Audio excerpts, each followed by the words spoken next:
Salut à tous, j'espère que vous allez bien. Pardon, de mon côté, je suis un peu souffrant. Donc, prenez bien soin de vous, n'oubliez surtout pas. Je vais faire le débriefing du match du Paris Saint-Germain contre l'équipe de Troyes. Tout ce que je peux retenir de ce match, c'est que le Paris Saint-Germain a fait le taf. Sincèrement, c'est tout ce que je peux dire. Parce que lorsque tu vois dans l'ensemble du match, tu as pas mal d'actions où tu es encore une fois déçu. Autrefois, je disais qu'on a pas mal de joueurs qui jouent sur les stats. En gros, et là j'exclus Kylian Mbappé, on est bien évidemment d'accord. Genre qu'ils ont la balle, mais ils font tout le temps des passes en arrière, tout le temps des passes en arrière, qu'en arrière. Ils ne savent pas aller vers l'avant, ils ne savent pas percer des lignes. Et pourtant, en face de cette équipe parisienne, on avait l'avant-dernier du championnat, une équipe de Troyes qui n'est même pas forte. Je vais plier mes manches, parce que je sens que ça me dérange. On avait l'avant-dernier du championnat, ok?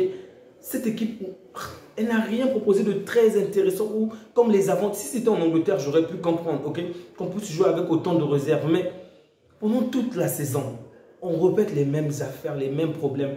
Lorsqu'une équipe joue avec un tout petit peu, un bloc bas, aucun joueur ne sait percer les lignes. Si Kylian Mbappé ne fait rien, personne ne va faire quoi que ce soit. Sachant bien évidemment que Messi et Neymar ne sont pas là, ok, on ne les compte pas. Donc, le reste des joueurs, ils sont tous incapables à effacer un joueur, à dribbler ou à faire quoi que ce soit de dangereux par eux-mêmes. Le Paris Saint-Germain a eu tellement de balles, tellement d'actions dans la surface adverse. Particulièrement la première période, on pouvait même se dire que la première période s'est jouée juste dans la surface des Troyens. Mais il n'y a eu vraiment pas d'action franche où tu sens que, voilà, on va marquer. Il y a eu 2 ou 3 occasions de tir. Ça c'est sur le point que j'aimerais vraiment féliciter. Ok, là, sur ce point, je suis satisfait. Les tirs ne sont pas exceptionnels, mais il y a un début à tout. Le Paris Saint-Germain n'a pas l'habitude de réaliser des tirs à distance. Mais aujourd'hui, il y a eu pas mal de tirs. Je pense qu'ils doivent davantage s'améliorer sur ce point. Mais c'est pour moi vraiment un point positif. Et j'ai vraiment aimé voir cela. En dehors de ce point, le reste des points, qu'est-ce que je peux dire? Juste peut-être le duo... Désolé. Le duo Verratti et Mbappé. C'est peut-être tout. Sinon, le reste, absolument rien. Vraiment rien. Du début de la saison jusqu'à la fin, la majeure partie des équipes se mettent à combler les petites fautes, offensivement, défensivement. Mais avec le Paris Saint-Germain, je ne sais pas, il y a un seul... Énoncez-moi juste un point. Peut-être que j'ai oublié, ok? Mais prenez le temps de me dire quel est le point sur lequel vous avez trouvé l'axe d'amélioration, sur lequel vous avez remarqué la différence avec cette équipe parisienne. Pour parler déjà d'amélioration, il faudrait qu'il y ait, on va dire, une certaine continuité, ok? Pas juste un match. Ne me dites pas, par exemple, des tirs aujourd'hui, parce que ça n'aurait aucun sens, parce qu'ils l'ont fait juste aujourd'hui. Il faut qu'ils le fassent au moins 2, 3, 4 fois pour dire qu'ils se sont améliorés, parce qu'en un seul match, ça peut être un coup du hasard ou un concours de circonstances. Donc, d'accord? Donc, les tirs à distance ne peuvent pas être comptabilisés pour aujourd'hui. Les prochains matchs, ok, ils peuvent être comptabilisés seulement si ces derniers gardent le même rythme. Mais en dehors de cela, je ne sais pas. Vraiment, je ne sais pas. J'ai l'impression que le Paris Saint-Germain ne progresse pas du tout. En fait, aucun axe. Kylian Mbappé, je vais peut-être dire des coups de tête. Parce que de base, Kylian Mbappé ne réalise pas des têtes. C'est l'une des choses qu'il aime le moins faire. Mais petit à petit, on le voit réaliser plutôt des coups de tête. Ce match, il en a réalisé 2. Mais je crois le match d'avant, il en avait fait peut-être 1 ou 2 aussi. Et il y a 3 ou 4 matchs plutôt où il avait même réussi à marquer un peu de coup de tête. Lui, sur ce point, je pense qu'il s'est un tout petit peu amélioré. Il y a encore un grand chemin à parcourir, bien évidemment, s'il le souhaite, évidemment. Mais lui, il s'est un tout petit peu amélioré. Mais le reste, vraiment, je ne suis pas du tout satisfait. Donnarumma, sur sa ligne, une fois de plus, il fait du bien. Mais lorsque la balle est en l'air, il fait du n'importe quoi.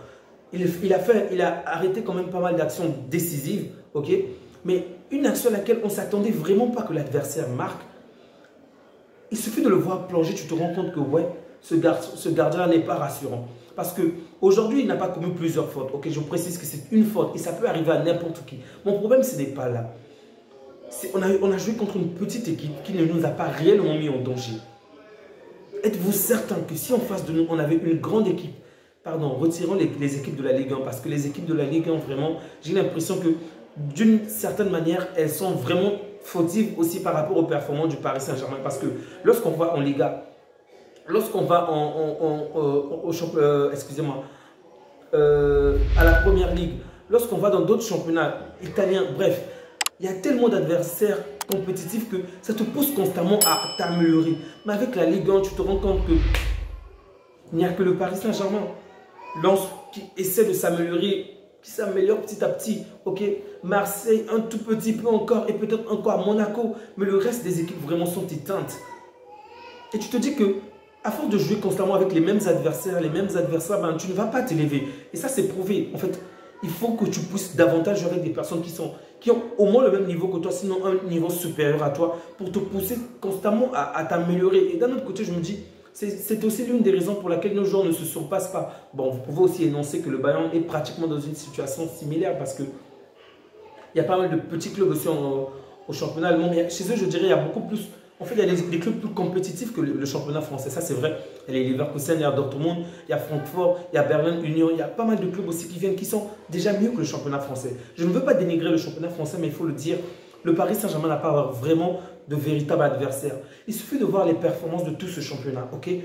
Avec tous ces matchs perdus, avec tous ces matchs nuls, avec toutes ces performances médiocres, aujourd'hui, ils sont premiers avec 6 points. Vraiment, qu'on prenne le Napoli, qu'on prenne le Milan, qu'on prenne n'importe quel club, la majeure partie de ces top 4, dans la plupart de ces championnats-là, si on les mettait au championnat français, c'est sûr qu'ils auraient été premiers même à la place du Paris Saint-Germain parce que les performances que le Paris Saint-Germain réalise sont vraiment médiocres, vraiment médiocres. Pour battre le troisième, ils se sont fait peur encore, une fois de plus. Réaliser un clean sheet contre une équipe qui ne marque vraiment pas, c'est impossible à cette défense. Plus d'une vingtaine de journées, rendez-vous compte, plus d'une vingtaine de journées, l'équipe de Troyes n'a gagné que 4 matchs. Il faut voir aussi les matchs qu'ils ont gagnés. Et le Paris Saint-Germain ne parvient pas à réaliser un match sans marquer de but, un match sans se faire peur, un match où de A à Z, tu sens que vous avez la domination, où vous parvenez à concrétiser les actions. Pour ce match, je ne retiens que la victoire parce que je ne les ai vraiment pas trouvés à la hauteur. Il y a énormément de points à citer comme quoi de nombreux joueurs sont blessés, de nombreux joueurs sont absents, mais ça ne devrait même pas, en fait, on ne devrait même pas remarquer cela. C'est ça aussi une équipe. Personne, étant donné que l'institution doit être au-dessus des joueurs, lorsque le joueur n'est pas là, on ne devrait pas remarquer une grande différence. Mais qu'est-ce que tu remarques avec le Paris Saint-Germain? Tu te rends compte que celui qui donne les passes à Kylian Mbappé n'est pas là. Tu te rends compte que celui qui efface énormément de joueurs, Neymar, n'est pas là. Tu te rends compte que ceux qui cassent souvent des lignes, du côté de genre les pivots par exemple, là je parle principalement de Hakimi et Mendes, ne sont pas là. En fait, tu vois la différence en fait, et c'est ça qui est vraiment regrettable. J'espère vraiment qu'ils vont s'améliorer lors du prochain mercato. Prendre des joueurs non seulement de qualité, pas forcément quantitatif, ok, de qualité, mais qui vont aussi performer au sein du Paris Saint-Germain parce qu'ils prennent des joueurs qui parviennent à performer dans d'autres clubs et qui arrivent au Paris Saint-Germain, ils foutent du n'importe quoi. Les joueurs ne sont pas les seuls fautifs dans cette histoire, je le sais très bien. Le championnat y est pour quelque chose parce qu'il faut le dire, le niveau n'est pas très haut. Mais le principal problème, c'est l'équipe. Le principal souci, c'est la direction elle-même. J'espère vraiment que cette équipe va s'améliorer. Il ne manque plus que quelques jours. En espérant que nous allons gagner ce titre sans pour autant se faire peur. Merci à vous. Désolé. Merci à vous qui soutenez cette chaîne. À vous qui continuez à liker, à partager, à vous qui continuez à commenter, ça me fait énormément plaisir, vraiment énormément plaisir de vous répondre. Et dès que je suis disponible, je n'hésite surtout pas à répondre.